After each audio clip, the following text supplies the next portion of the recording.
9 மணிக்கு audio function அப்படின்னு சொன்னாங்க. அது தமிழ் சினிமாவில் நடக்குமா? அப்படி கொஞ்சம் கொஞ்சம் சுகர் மாத்திரையெல்லாம் போட்டுட்டு ஒரு 11 தான் நடக்கும்.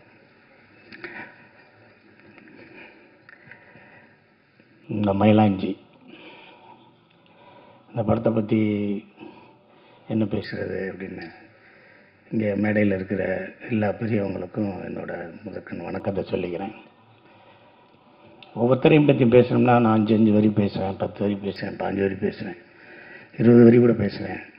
ஆனால் அடுத்தவங்கெல்லாம் பேசணுங்கிறதுனால வணக்கத்தை சொல்லிட்டு மற்ற விஷயங்கள் பேசிடுவோம்.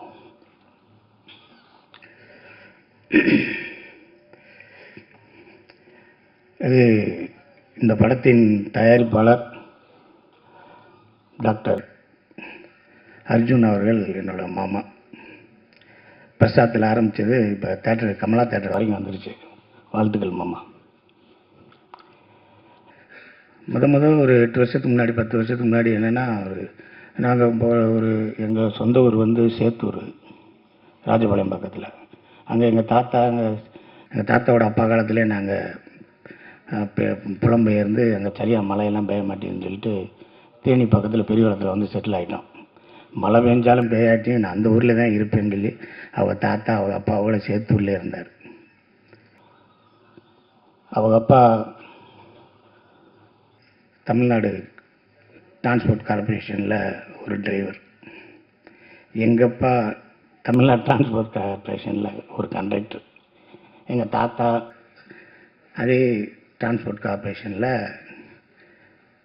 டிரைவரு, எங்கள் சித்தப்பா எலக்ட்ரீஷியனு, எங்கள் இன்னொரு சித்தப்பா அவர் வந்து ஃபோர்மேன். நாங்கள் ஒரு 4 பஸ் வச்சுருந்தோம். அதை வந்து டிவிஎஸ் கொடுத்தோம். டிவிஎஸ் தமிழ்நாடு எடுத்துருச்சு. அதனால் அவங்க கொண்டு போய் தமிழ்நாட்டில் இவங்க இந்த பஸ்ஸை கொடுத்துருக்காங்க, அதனால் அவங்களுக்கு வேலையை போட்டாங்க அப்படின்னு சொல்லி டிவிஎஸ் ரெக்கமெண்ட் பண்ணி அப்படியே தமிழ்நாடு கார்பரேஷனில் அந்த பஸ்ஸில் இருந்தோம். ஒரு சாதாரண டிரைவரோட பையன் பயங்கரமாக படித்து மதுரை மெடிக்கல் காலேஜில் சேர்ந்து ஒரு டாக்டர் ஆகி, நான் அந்த ஊரில் தான் இருப்பேன். இந்த 10 ரூபா டாக்டர், 5 ரூபா டாக்டரு, 20 ரூபா டாக்டர்னு சொல்லுவோம்ல, அது மாதிரி டாக்டர் அர்ஜுன் சார். நீங்கள் காசே இல்லாமல் கூட நம்பிக்கையாக நீங்கள் போகலாம். ஒரு பெட் இருக்கும், படுத்துக்கலாம். எப்போ வேணாலும் மருந்து விடுவார், எப்போ வேணாலும் சாப்பிடுவார், எப்போ வேணாலும் மருந்து கொடுப்பார். அவர் கோயிலுக்கு போனதா சரித்திரமே கிடையாது. சாமியை பற்றி பேசின சரித்திரமே கிடையாது. அப்பா, அம்மா, பாரதியார், வள்ளுவர், அவ்வளோதான். கம்பர். அவரை ஹோட்டலில் சாப்பிட்டு, அவர் உட்கார வச்சு ஹோட்டலில் சாப்பிட்ற மாதிரி ஒரு போட்டோ காமிச்சிட்டேன்னா நான் உங்களுக்கு 1 லட்ச ரூபா தரேன். இப்போ கீழே வச்சிருக்க தண்ணி எடுத்து அவர் 1 மடக்கு குடிச்சிட்டாருன்னா உங்களுக்கு 2 லட்ச ரூபா தரேன். ஏசிலேயே கொண்டு போய் 3 மணி நேரம் உட்கார வச்சுட்டேன்னா 4 லட்ச ரூபா தரேன்.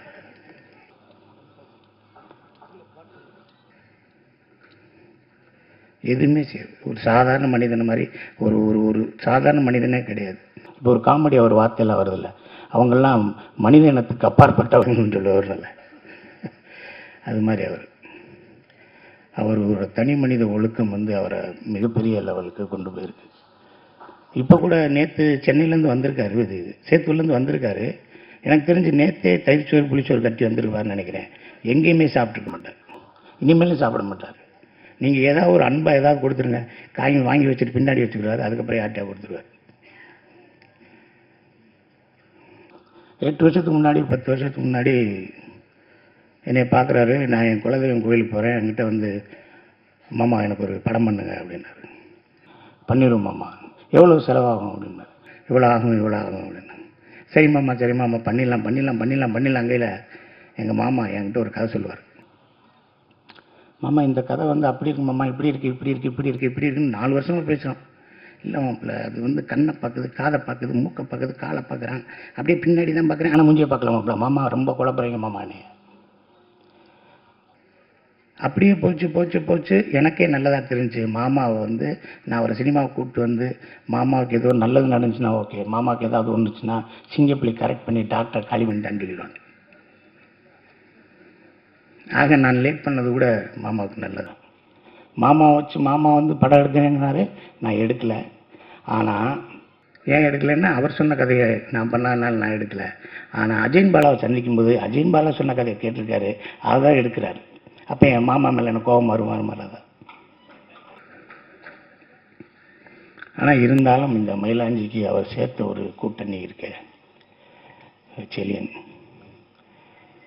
ராஜா சார், ஸ்ரீகர் பிரசாத் இப்படிங்கிற ஒரு மிகப்பெரிய கூட்டணி இருக்கு. இந்த கூட்டணிக்கு வந்து மாமா வந்து எவ்வளோ தூரம் சினிமாவை நேசிச்சுன்னா இந்த கூட்டணிக்கெல்லாம் நல்லது சொல்லுவார் அப்படின்னு ஒரு விஷயம் இருக்குது. சினிமாவை அதிகமாக நேசிக்கிற ஒரு கேரக்டர் அவர், ரொம்ப அதிகமாக நேசிப்பார். நான் அவரை பார்த்தேன்னா, மாமா மண்டவலிக்கு என்ன மருந்து கொடுக்குறைய, கை கால் வலுப்புக்கு என்ன செய்கிறது, தூக்க வலையில் என்ன செய்யலாம், தண்ணி அடிக்காமல் இருக்க என்ன செய்கிறது, அப்படி இப்படின்னா நம்ம கேட்போம். ஆனால் அதுக்கு முன்னாடி மாப்பிள்ளை ஒரு படத்துக்கு எவ்வளோ லென்த் இருக்கும், இந்த சீனை எப்படி எடிட் பண்ணுறாங்க, இந்த சீனை எப்படி டப் பண்ணுறாங்க, இந்த விஷுவல்ஸ் எல்லாம் எப்படி பண்ணுறாங்க, இது எந்த கேமராவில் எடுக்கிறாங்க, என்ன ஏது அப்படிங்கிறத டெய்லி கேட்டுகிட்டே இருப்பார். எங்கள் வீட்டிலே சொல்லுவாங்க, எவ்வளோ நேரங்க 1 மணி நேரமாக ஒரு ஆள் கூட பேசுவீங்க, யார் கூட பேசுவீங்க அப்படின்னா தயாரிப்பாளர் டாக்டர் அர்ஜுன் அவர்களோட தான் பேசுவார். நைட்டு 10 மணிக்கு பேச ஆரம்பிச்சா 11 மணி வரைக்கும் 12 மணி வரைக்கும் பேசுவார். நிறையா பேசுவோம். மாமாவை எப்படியாவது சினிமாவில் இழுத்து விடணும் போது அப்படின்னு சொல்லிட்டு காதல் பச்சா முத்துராமலிங்கங்கிற படத்தில் ஒரு ஜட்ஜு கேரக்டர் முத்தியாட்டை சொல்லி, வாங்க மாமா அப்படின்னு, எப்போ மாப்பிள்ள வரணும்னா 5 மணிக்கு வாங்க மாமா காலையில், நீங்கள் அங்கேருந்து வரணும் அப்படின்னு, கொஞ்சம் லேட் ஆகிடும் வாங்க, உங்களுக்கு தான் ஃபர்ஸ்ட் ஷாட் இருக்குன்னு 5:30 வந்துட்டார். நம்ம ஆளுங்க மதியானம் தான் எடுத்தாங்க, ஒரு 1:30 மணிக்கு தான் எடுத்தாங்க. மாப்பிள்ளை 5 மணிலேருந்து வந்துருங்கன்னு, மாமா சாப்பிடுங்க மாமான்னு. அப்புறமேல் டப்புன்னு போய் காருக்குள்ளே உட்காந்து அது ஒரு டிஃபன்லேருந்து அதை சாப்பிட்டார். நீங்கள் சாப்பிடலையா மாப்பிள்ளன்னு மாமாவை கூப்பிட்டு போனேன். போனோடனே அதில் தோசை ஊற்றிருந்தாங்க. தமிழ் சினிமாவில் இப்போ புதுசாக ஒன்று வந்துருக்குல்ல, லைவாக தோசை ஊற்றுறது, லைவாக இட்லி ஊற்றுறது, லைவாக பூரியை போடுறது, சின்ன சின்ன தோசையாக போட்டாங்க. என்ன மாப்பிள்ளை, என்ன மாமா சின்ன தோசையாக இருக்கு, சினிமாவில் ஒருத்தன் வளர்ந்துட்டான்னா அந்த எல்லா சாப்பாடுமே சிறுசாயிரும். பெரிய இட்லியை போட்டாங்கன்னா அவன் இன்னும் சின்ன டெக்னீஷியனாக இருக்கணும். ஏன்னா பெரிய இட்லியை பெரிய டெக்னீஷியன் கடிக்க முடியாது. அதனால் சின்ன இட்லியை போய் சின்ன தோசையை போட்டான்னா பெரிய ஆளு தான் சின்ன தோசையை போடணும். மனுஷன் பெருசாக சினிமாவில் பெருசாகிறேன்னா அவன் கேரியர் திறந்து பண்ணா இட்லியிலே சின்ன இட்லியாக இருக்கும். ஏன்னா அவர் கடிக்க மாட்டார், ஏன்னா அவர் வேறு வேலை இருக்குது, வேறு என்ன வேலை இருக்குன்னு தெரியல.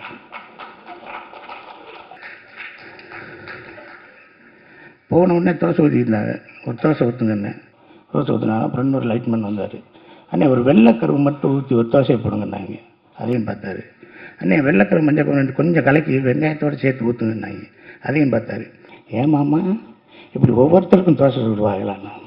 அப்பயே நினச்சேன், மாமா இன்னும் 2 வருஷம் லேட் ஆகும் போல படம் எடுக்கிறது.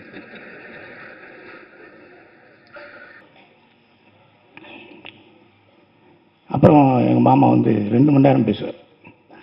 மீட்டிங்லாம் பேசினாலும் 2 மணி நேரம் பேசுவார்.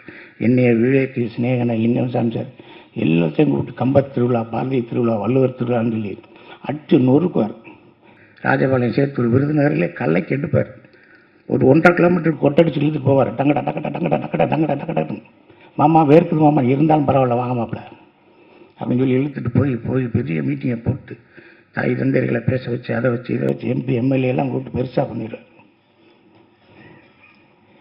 ஆனால் எங்கள் மாமாட்ட ஆரியாவை பார்த்து இன்னும் ரெண்டு தடவை வாய்தாக்கு வரலன்னு வச்சுக்க, உன்னை எடுத்து உள்ளே வைப்பேன், உள்ளே வச்சுருவேன் தெரியுமா அப்படின்னு சொல்லணும். மாமா திணறி வேர்த்து விறுவிறுத்து தனியாக போய் அழுது கதவை பூட்டி சிரிச்சு, மாப்பிள்ளை நான் இப்படியே கிளம்பிடுறேன், பைபாஸில் இந்த பக்கம் போயிடுறேன், இல்லை சர்வீஸ் ரோட்டில் ஏறலைன்னு சொல்லி அவரை சமாதானப்படுத்திப்பேன். இந்த படம் அவருக்கு வந்து எங்கள் செல்லியன் சார் சொன்ன மாதிரி அர்ஜுனன் பேர் 10 அர்ஜுனன் பேர் 10ங்கிற மாதிரி. மாமா எல்லா விஷயங்களுமே கஷ்டமான விஷயம், எல்லாமே கஷ்டமான விஷயம், எதுவுமே ஈஸி இல்லையா? உங்களுக்கு தெரியாதா? வந்தோடனே ஒரு ஆளுக்கு ஒரு ஊசி போட்டு எல்லாம் காமிச்சிங்க. கொஞ்சம் எரியா, 4 நாள் எரியா, 2 ஊசியை போடியா, பேசாமல் எரியா, கைக்கால் கட்டுப்படியா, ஒரு நாள் கஞ்சி குடியா, ஒரு நாள் பார்லி அரிசி போடியா அப்படின்னு சொல்லித்தானே நீங்கள் சௌகரியப்படுத்தினீங்க. அதே மாதிரி தான் மாமா. நீங்கள் வந்து கொடுதி கொடுது வறுமை கொடுது, இளமையில் வறுமை கொடுதின்னு ஒன்று இருக்குல்ல, அது மாதிரி நீங்கள் முதல் படத்திலே இவ்வளோ சிரமப்பட்டிருந்தாலும் அதை உங்களை மிகப்பெரிய பக்குவப்படுத்தும். இந்த உட்காந்துருக்காரு கங்கைமரன் சார், அவங்க படாத கஷ்டமா? இந்த என் சகோதரர் இருக்கார் மிஸ்கின் சார், அவர் படாத கஷ்டமா? அந்த ஐஏஎஸ் எல்லாம் அவர் எப்படி படித்தார்னே தெரியல. அவரை நீ எனக்கு அறிமுகப்படுத்தி வச்சுக்க. அவரை கொரோனா காலத்தில் நான் படுத்தின பாடு உங்களுக்கு தெரியுமா? அவர் படுத்தின பாடு தெரியுமா உங்களுக்கு? எவனோ ஒரு டிஜிபிட்ட என்னென்ன கேட்பான். நான் ஃபோன் பண்ணி கேட்டு, அர்ஜுனன் சார் மறுமையை பேசுகிறேன் சிங்கப்பிள்ளைன்னு. சொல்லுங்கள் என்ன செய்றீங்கண்ணே? அது கிடைக்குமாண்ணே? ஷாக் ஆகிட்டார். சிங்கப்பிள்ளையா பேசுறது நானே தான். இது இந்த வாய்ஸை கூட ரெக்கார்ட் பண்ணி வீட்டுக்கு அனுப்புங்க, அவர் வாய்ஸான்னு செக் பண்ணிக்கோங்க. என்னை சென்னையில் வேலை பார்க்க விடுங்க, காவல்துறையில் லாண்ட் ஆர்டரில் இருக்கேன்னாரு. அவரை விடவே இல்லையா? என் நம்பரை பிளாக் பண்ணுற வரைக்கும் அவரை டிஸ்டர்ப் பண்ணி படித்து எடுத்து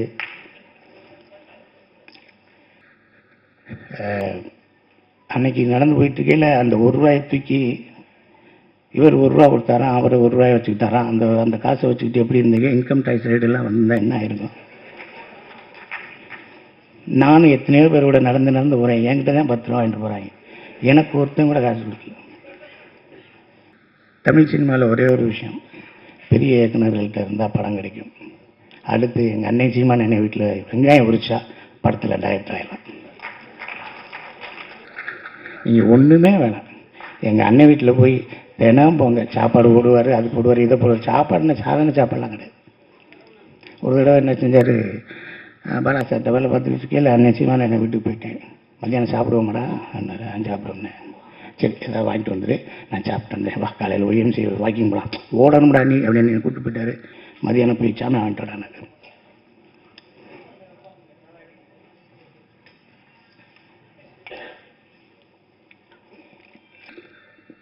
நான் போய் கடைக்கு போய் ஒரு கிலோ அரிசி, ஒரு 2 ₹10 பாக்கெட்டு தயிர் பாக்கெட்டு, ஒரு 4 முட்டை, ஒரு 1/4 கிலோ வெங்காயம், ஒரு 200 சிக்கன் வாங்கிட்டு வந்து அண்ணே சமைக்கலாம்னே.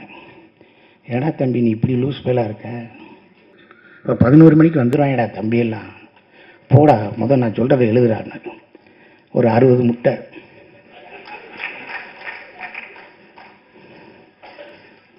6 கிலோ கோழிக்கறி, 4 கிலோ மட்டனு, அந்த இது மாதிரி இருக்கும் மேடா, வரகரிசி மாதிரி இருக்கும் மேடா, அது 2 கிலோ வாங்குடா. சின்ன வெங்காயம் ஒரு 5 கிலோ வாங்குடா. பச்சை மாவு வாங்குடா. இல்லை 3 லிட்டர் தயிரை வாங்குடா. அந்த பொம்பளை பிள்ளைகிட்ட சொல்லி ஒரு 30 பேர் சாப்பிட்ற மாதிரி ரசம் வைக்க சொல்கிறா. இல்லை அவனுக்கு ரசம் தானே பிடிக்கும், சாப்பிட மாட்டான்டா. இந்த கொஞ்சம் போல் பழைய சோறு தான் தனியாக வைக்க சொல்கிறா. அந்த தயிரை தனியாக வைக்க சொல்கிறா. அந்த மோர் வெங்காயத்தை வைக்க சொல்கிறா. சின்ன வெங்காயம் நிறைய பேர் சாப்பிடுவாங்கடா. இதை எல்லாம் 60 முட்டை அவனை வைக்க வைடா பார்த்தாதரா பாடுறா அப்படின்னா. அதே மாதிரி 3 மணிக்கு வந்தாக எங்கேருந்து வர்றாங்கன்னு தெரியாது, எப்படி சாப்பிட்டு போகிறான்னு தெரியாது. தட்டை கூட கழுவாமல் போயிடுவாங்க. நான் கூட சொன்னேன், அவன் தட்டை கழுவி சொன்னேன், இல்லை அவனுக்கு வேறு வேலை இருக்கும்டா, போய் தொலைகிறான்டா, தட்டுதாடா நம்ம கழுவும்டா, அதையும் OMC போன உடற்பயிற்சியாக நினச்சிக்கோம்டா விடுறா. போனேன்னா நான் முத்துக்குமார்லேருந்து அத்தனை பாடலாசியில் வருவார், அத்தனை இயக்குனர் வருவார், அத்தனை ஒளிப்பதிவாக வருவார். நீங்கள் எங்கேயும் போய் ஒவ்வொருத்த வீட்டு கதவை தட்டி வாய்ப்பெல்லாம் கேட்கணும். அன்னை வீட்டில் உட்காந்துக்கிட்டே இருந்தாலே வாய்ப்பு வந்துடும். அந்த மாதிரி ஒருத்தர் எங்களுக்கு கிடைச்சது. நாங்கள் சென்னையிலே இருந்து போராடி வர்றதுக்கான ஒரு வாய்ப்பாக இருந்துச்சு. அண்ணனை பற்றி அண்ணனும் செல்லியனும் அப்படியே கோடம்பாக்கத்துலேருந்து அப்படியே நடந்தே போகலாம். வாய்ப்பே வரலன்னு செல்லியன் சார் சொன்னாங்க. சொல்லிடலாமா? செல்லியன் சார் சொல்லிடலாமா? ஐயோ ரொம்ப கஷ்டமாக இருக்குங்க. நம்ம ஒரு பெண்களாக பிறந்திருந்தா வாய்ப்பு கிடைச்சி பெரிய ஆள் ஆயிடுவோமோ, நடிகை ஆகிருக்கலாமா அப்படின்னு எங்கள் அண்ணன் கேட்டிருக்காரு. அதுக்கு செல்லியன் இருக்கும் அப்படின்னா, அதுக்கு எங்கள் அண்ணன் சொல்லியிருக்காரு, நீங்கள்லாம் பெண்ணாக பிறந்தா செவப்பாக பிறந்துடுவேன், நல்லா பிறந்தேன்டா கருப்பாக பிறந்துடுவேன், அப்பயும் எனக்கு பிரச்சனைடா அப்படின்னு. இதெல்லாம் மயிலாஞ்சி ஷூட்டிங் அப்போ தனியாக நின்று பேசிக்கிறீங்க, நாங்களாம் சிரிச்சுக்கிட்டு இருப்போம். செகண்ட் ஷூட்டுக்கு போகல, என்ன சிரிக்கிறீங்கன்னு கேட்டுக்கிட்டே இருப்பாங்க. ஸோ அவர்களுக்கும் அவர்களுக்கான பந்தம். ஒரே அறையில் ஒரு நாள் 10 நாள் பேசலாம், 20 நாள் பேசலாம், 2 மாதம் பேசலாம், 3 மாதம் பேசலாம், 4 வருஷம் 5 வருஷம் 6 வருஷம் பேச முடியுமா? எங்கள் அண்ணன் சீமான் அண்ணன், செலியன் sir, director Bala sir, Arthur Wilson, Jeyamohan, Ramakrishnan, இப்படியே உட்காந்து பேசிக்கிட்டே இருப்போம். 100 படம் பார்த்து ஒரு நல்ல படம் எடுக்க முடியாது. ஒரு படத்தை 100 தடவை பார்க்கணும்டான்னு எங்கள் அண்ணன் தான் சொல்லுவார். ஓடுன ஒரு நல்ல படத்தை 100 தடவை பாடுறா. நல்ல படத்தை பாடுறா. நீ இந்த அந்த ஃபெஸ்டிவல் போகிறது, அந்த ஃபெஸ்டிவல் அதுவும் தூக்கி எறியல. ஒரு படம் பாடுறா. உலகத்தில் சத்யஜித், ஜேம்ஸ் காமரூன், அவன் இவெல்லாம் சொல்லாதடா. இந்த பக்கத்தில் உட்காந்துருக்காடா தம்பி பாலா பேரை சொல்கிறா, பாலுமேந்திர சார் பேரை சொல்கிறா, பீம்சின் பேரை சொல்கிறா, பால் நீலகண்டம் பேரை சொல்கிறா, இல்லை டைரக்டர்டா, பெரிய டைரக்டர்டா எம்ஜிஆர் பேரை சொல்கிறா. அப்படி தான் சொல்லுவார். அது போட்டதற்குரிய இத்தனை பேர் இருக்காங்க. கங்கைரமன் சார் என் படத்தில், ரெட்டு படத்தில், அஜித் படத்தில் நடிக்க சொல்லி அவர்கிட்ட போய் கேட்டேன். அவர் நான் ஆஃபீஸ்க்கே வரேன்ப்பா அப்படின்னாரு. ஆஃபீஸில் வந்தேன், கதையெல்லாம் சொன்னேன். எப்படிப்பா நான் பண்ணிடுவேனா வச்சிருவேனா அப்படின்னாரு. நீங்கள் பண்ணாலும் பண்ணாட்டியும் உங்களை பண்ண வச்சிருவேன் சார்னு. அது ஏதோ டேட்டு பிரச்சனை, அதனால் பண்ண முடியாமல் போச்சு. எங்கள் அண்ணன் சாரி என் சகோதரன், என் மூத்தவர், மதிப்புக்குரிய போற்றுதலுக்குரிய மிஸ்கின் சார், நான் 12 மணிக்கு ஐ லவ் யூ சொல்கிற ஒரே ஆள் அவர் தான். கேட்பார், என்ன சாப்பிட்ட அதை மட்டும் சொல்லும்பார். இல்லை நான் 12:30 மணிக்கு பேசுகிறீங்களே அதான் அப்படிம்பார். என்றைக்காவது ஒரு இடத்துல போய் கற்றுக்கலாம் அப்படின்னு போவோம்ல, அது மிஸ்கின் சார்ட்ட. நான் சைக்கோவில் பண்ணேன். ஒரு சைக்கோவில் அந்த த்ரில்லர் கேரக்டரை விரட்டி போகையில், என்னை காரை விட்டு இறங்க போகையில் ஒரு சின்ன சீக்வன்ஸ் சைலண்ட்டாக இருக்கும். அப்போ தேட்டர் ஆடியன்ஸ் எல்லாம் கத்துனாங்க, சிங்கப்புலி இறங்கிறாத அவனை கொன்றுவான், சிங்கப்புலி இறங்கிறாத கொன்றுவான்னாங்க. நான் இறங்கினேன், அதே மாதிரி அந்த சீக்வன்ஸில் என்னை காலி பண்ணிடுவாங்க. அப்போ சொன்னாங்க தேட்டரில், இறங்காத கொன்றுவான்னு சொன்னேனே, இறங்காத கொன்றுவான்னு சொன்னேன்னு சொன்னாங்க. அதே ஆளுக்கு தான் 2 வருஷம் கழிச்சு மகாராஜா படம் பார்த்தாங்க. படம் பார்த்துக்கிட்டு இருக்கையில் என்னை பற்றி தெரிஞ்சோடனே, இன்னமாடா நிற்கிற அவனை கொள்றான்னு. அதே 100 ரூபா கொடுத்தேன்னா இங்கே 120 ரூபா கொடுத்து என்னை கொள்ள சொன்னாங்க. ஒரு பெட்டி நிறையா கோயம்புத்தூரில் இருக்க எல்லா மாலுக்கும் கூப்பிட்டு போகிறார். இந்த கேப் உனக்கு பிடிக்குதான்னு 10 கேப் வாங்குறாரு. அந்த கேப்பு மொத்தமே ஒரு 5000 ரூபா ஆயிடுச்சு. கோட் வாங்குறாரு, ஷர்ட் வாங்குறாரு, ஷூ வாங்குறாரு. இல்லை பேசாமங்க, உங்களை நான் அழகாக காட்ட போகிறேன்னாரு. அதில் வெற்றி பெற்றாரா சரியான எனக்கு தெரியல. நம்ம அழகாக இருந்தால் தானே இருக்கும். ஆனால் என்னை வச்சு அந்த சைக்கோ படத்தில் ஒரு நல்ல கேரக்டர் விட்டார். தினமும் ஷூட்டிங் முடிஞ்சோடனே சிங்கப்பிள்ளை நான் ஒரு கைதட்டுங்க அப்படின்னாரு. ஷூட்டிங் முடிஞ்சோடனே நான் இன்றைக்கி உங்களுக்கு முடிஞ்சிச்சுன்னே போயிட்டு வாங்கினேன் நல்லபடியான. போய் ஏறுறேன், காஸ்டியூமர் ஒரு பெட்டியோடு வர்றார், பெரிய பெட்டியோடு.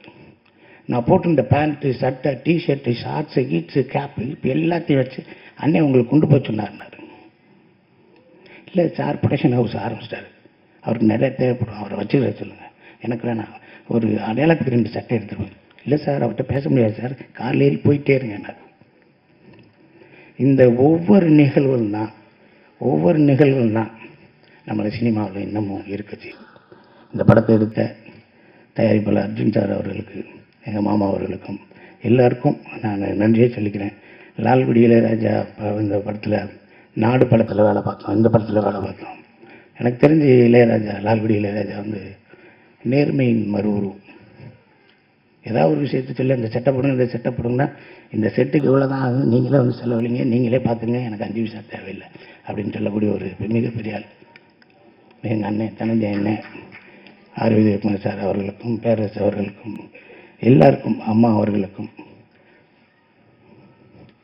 எல்லாருக்கும் நன்றியை சொல்லிக்கிறேன். இந்த படத்தை ஊடகவியல் எல்லோரும் சேர்ந்து ஒரு நல்ல நிலைக்கு, ஒரு உன்னதமான ஒரு விஷயமாக கொண்டு போங்க. எழுத்தாளர் கல்கி சொன்ன மாதிரி ஒரு நல்ல விஷயத்தை எல்லாரும் பார்க்கணுங்கிறதுக்காக நல்லபடியாக எழுதுங்க. ஒரு கெட்ட விஷயத்தை எல்லாருக்கும் போய் சேரக்கூடாதுங்கிறதுக்காக அதுக்கு பொங்கி எழுந்து கூட தவற சுட்டி காட்டுங்க என்று சொல்லி இந்த வாய்ப்புக்கு நன்றி கூறி அமர்கிறேன். நன்றி, வணக்கம்.